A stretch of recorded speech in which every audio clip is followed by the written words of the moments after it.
욥기 10장 13절에서 마지막 22절까지 말씀 한 절씩 교독합니다. 그러한데 주께서 이것들을 마음에 품으셨나이다. 이 뜻이 주께 있는 줄을 내가 아나이다.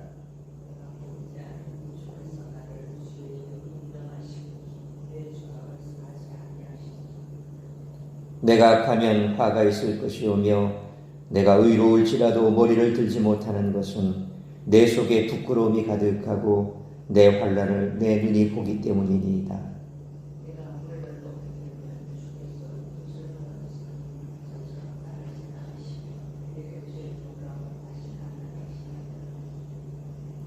주께서 자주자주 증거하는 자를 바꾸어 나를 치시며 나를 향하여 진노를 더하시니 군대가 번갈아서 치는 것 같으니이다.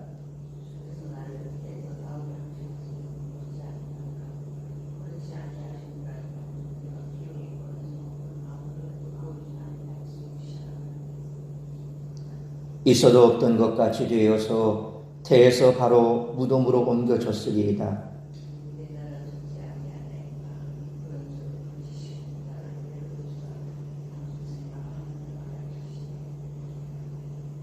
내가 돌아오지 못할 땅 곧 어둡고 죽음의 그늘진 땅으로 가기 전에 그리하옵소서. 땅은 어두워서 흑암 같고 죽음의 그늘이 져서 아무 구별이 없고 광명도 흑암 같으니이다. 아멘. 욥은 잠정적인 결론을 내립니다. 하나님이 자신을 창조하시고 고난을 주시는 이유는 처음부터 자신을 적대시하고 멸하기 위해서였다는 것입니다.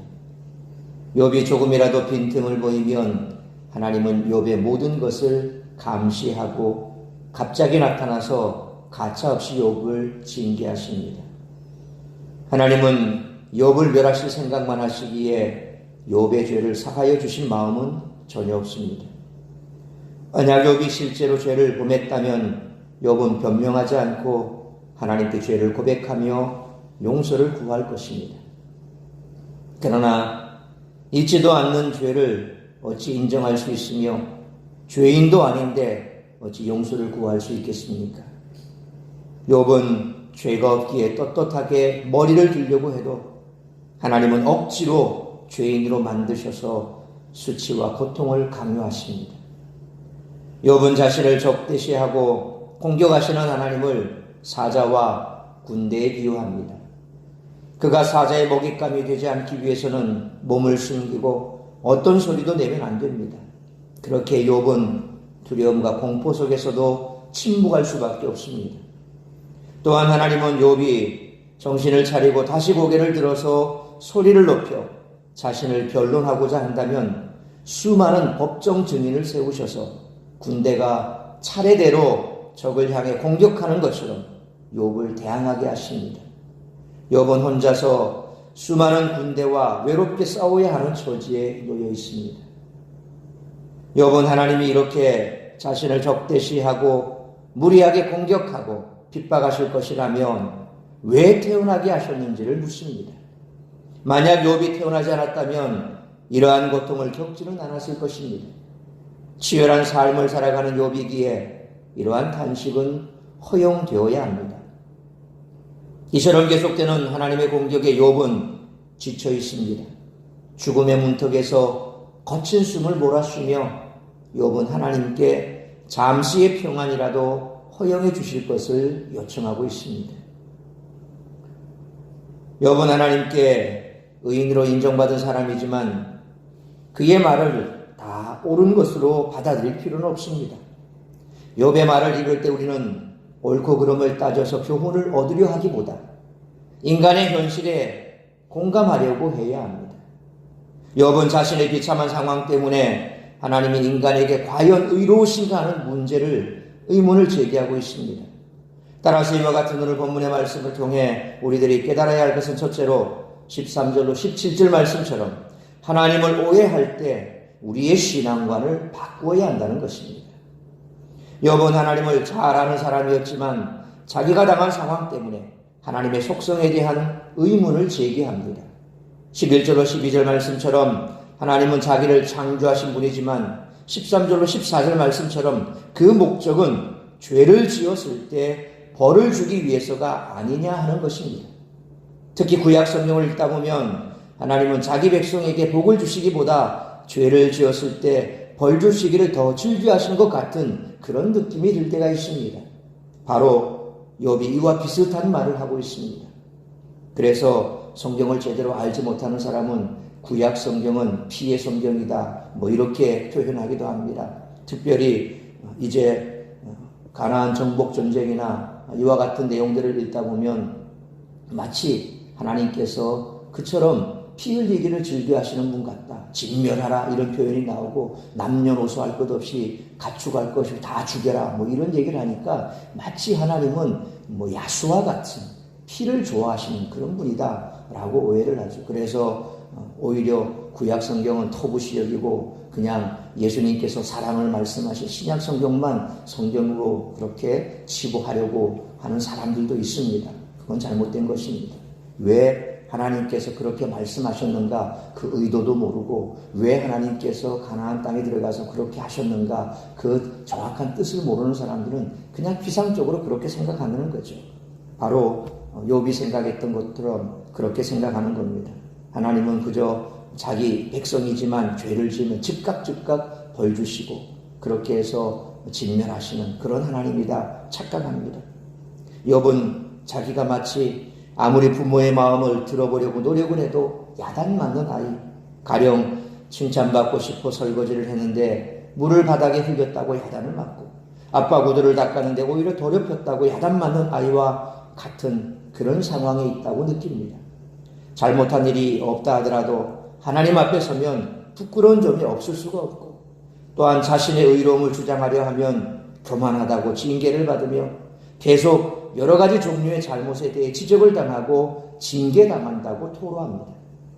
욥은 이를 15절로 17절 말씀처럼 마치 군대가 번갈아서 치는 것 같다 그렇게 표현합니다. 이런 일을 당하는 아이들 중에는 이럴 때 부모가 자기를 혼내는 것을 즐거워한다고 느끼는 경우가 있는데 바로 욥이 그런 상황입니다. 우리가 신앙생활을 하다 보면 정말 하나님 앞에 의롭게 선다는 것이 너무 어렵고 이러지도 저러지도 못하는 상황에 처할 때가 있는데 욥이 바로 그 상황을 실감나게 표현하고 있습니다. 우리는 하나님의 의도를 모릅니다. 그래서 욥처럼 억울할 때도 있고 하나님의 마음을 오해할 때도 있습니다. 이런 과정은 사실 불가피합니다. 왜냐하면 우리가 온전하지 못하기 때문에 그렇습니다. 온전하지 못하기 때문에 항상 올바른 판단을 하고 또 그 상황을 제대로 직시하고 그 상황을 제대로 판단하기는 상당히 어렵습니다. 뿐만 아니라 우리는 불완전하지만 또 우리 속에는 죄악이 있습니다. 그래서 항상 이기적이죠. 내 중심에서 생각을 합니다. 그건 어느 누구나 마찬가지입니다. 어려움을 당하고 고난을 당하고 힘든 일이 직면하면 항상 이것이 먼저 작동을 합니다. 그래서 나 스스로가 뭔가 문제가 있고 내가 어떻게 하나님을 제대로 이해를 하고 어떻게 하나님에 대해 내가 생각을 할 것인가 이거는 둘째 문제입니다. 먼저 내가 당한 고난 때문에 고통스러워하고 아파하고 왜 그런 일이 생겼는지 남에게 대해서 먼저 탓을 하게 되죠. 그건 우리가 하나님께서 인간을 창조하시고 그리고 난 다음에 인간이 죄를 범하고 하나님께서 찾아왔을 때 아담이 먼저 한 말이 뭡니까? 하나님 당신이 나에게 만들어주신 나에게 보내주신 저 여인이 그렇게 남 탓을 합니다. 이거는 인간의 본성입니다. 죄가 들어오고 난 다음에 인간이 가지고 있는 가장 큰 문제는 이기심이라는 거죠. 그래서 항상 남을 탓하게 되고 오해를 하게 된다는 겁니다. 바로 그런 겁니다. 그래서 우리가 하나님을 이런 고난 가운데 제대로 알기는 힘들다는 겁니다. 욥 또한 마찬가지죠. 아무리 하나님께서 그가 의로운 자라 그렇게 말씀했다 하지만 욥 또한 똑같은 인간이라는 것입니다. 그러므로 하나의 현상에는 수많은 원인과 복잡한 맥락이 있지만 우리는 그것을 모두 사고할 수 없어 단순 분명한 이유를 찾고자 하므로 하나님의 마음을 오해할 때 우리의 잘못된 신앙관을 바꾸고 욥과 같이 깊은 고민과 영적 방황 끝에 반드시 더 실질적이고 확고한 믿음을 가질 수 있다라고 하는 그런 믿음으로 오히려 하나님을 더 깊이 가까이 할 수 있는 우리 모두가 되시기를 축원합니다. 두 번째로 18절로 22절 말씀처럼 완전히 낙담했을 때 구원의 길이 열려지기를 위해 더욱 기도해야 한다는 것입니다. 욥은 창세기에 기록된 욥은 만약 하나님이 벌하기를 즐기시는 분이라면 인생의 의미가 어디에 있는지 다시 묻고 있습니다. 만약 창세기에 기록된 대로 하나님이 사람을 만드실 때 보시기에 좋았던 것이 아니라면, 복을 주시려고 만든 것이 아니라면 18절로 19절 말씀처럼 왜 자기를 태어나게 하셨느냐라고 묻습니다. 욥의 이 말에는 묘한 역설이 숨어 있습니다. 욥은 하나님이 사람을 만드실 때 기뻐하셨고 복을 주셨다는 사실을 사실 잘 알고 있습니다. 그렇지만 지금 자기에게는 그 복이 적용되지 않는 것 같기 때문에 하나님께 항의하는 것입니다. 욥은 20절로 21절 말씀처럼 인간에게는 곧 죽음이 임할 것이고 죽음에 이르기 전에 잠시 주어지는 시간에 평안을 주실 수 없느냐는 단식입니다.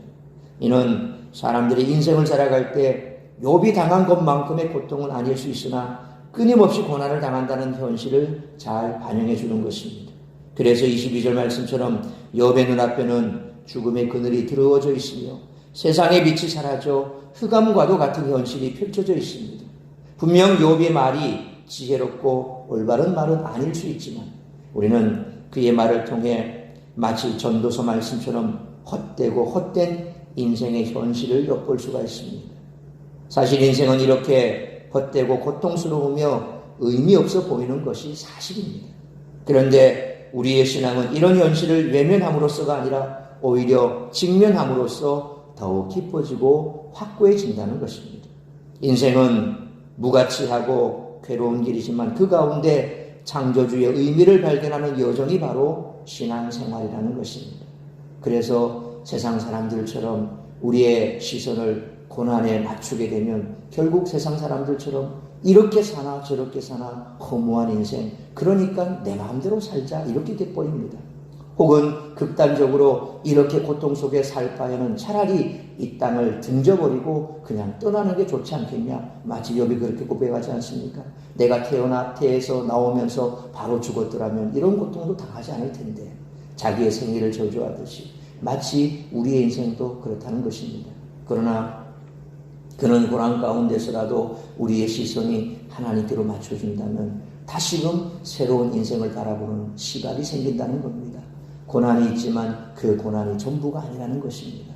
그 고난을 또한 하나님께서 또 다른 우리에게 삶의 길을 열어주는 길이 된다는 거죠. 광야 같은 세상 속에서라도 하나님께서는 그 광야에 길을 내시고 또 메마른 그 광야에 강물을 내시는 분이 하나님이십니다.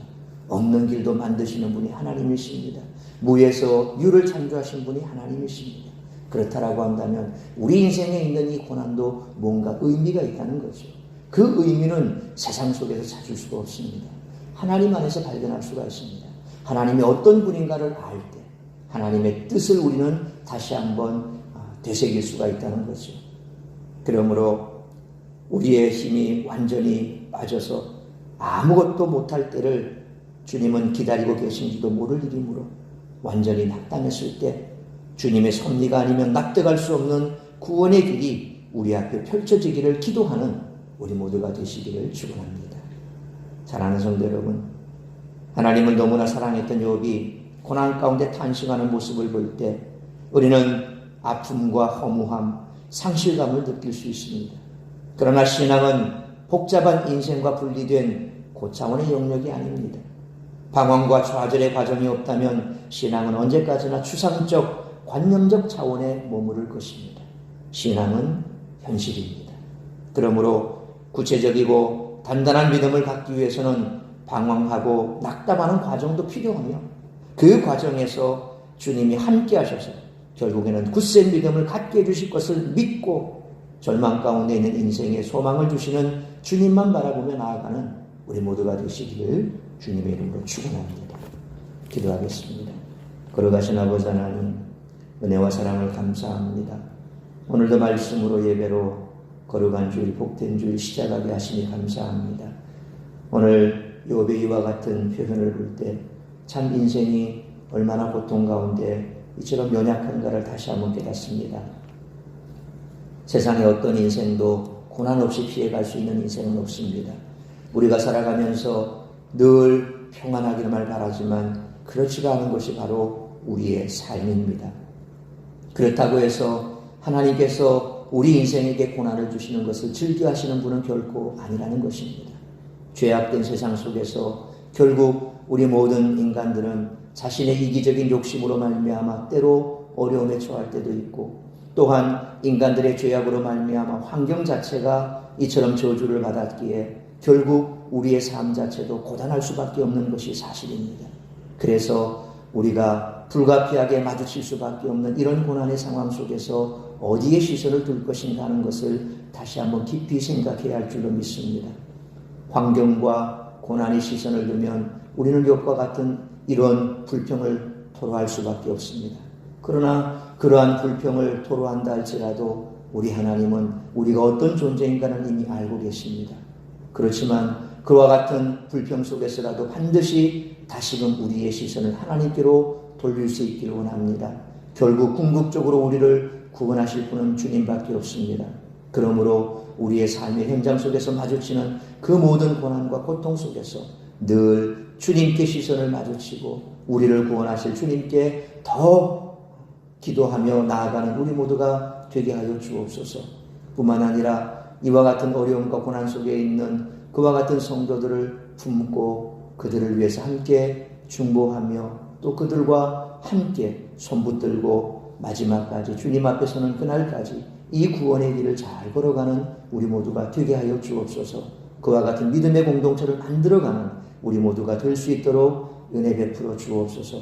오늘도 이 새벽 예배를 시작으로 드려지는 모든 예배 위에 우리 하나님 은혜를 베풀어 주옵시고, 또한 예배 가운데 말씀 가운데 우리에게 말씀하시는 주의 음성 듣는 복된 주일이 될 수 있도록 크신 은총 베풀어 주옵시며, 오늘도 우리 사랑하는 성도들 어디에 있든지 무엇을 하든지 주님 앞에 나와 예배하기를 기뻐하고, 또 예배 가운데 우리 주님의 음성 듣고 주님을 만나고 또한 한 주간 복되게 살아갈 수 있도록 은총 베풀어 주옵소서. 간절히 비옵기는 태풍이 지금 북상 중입니다.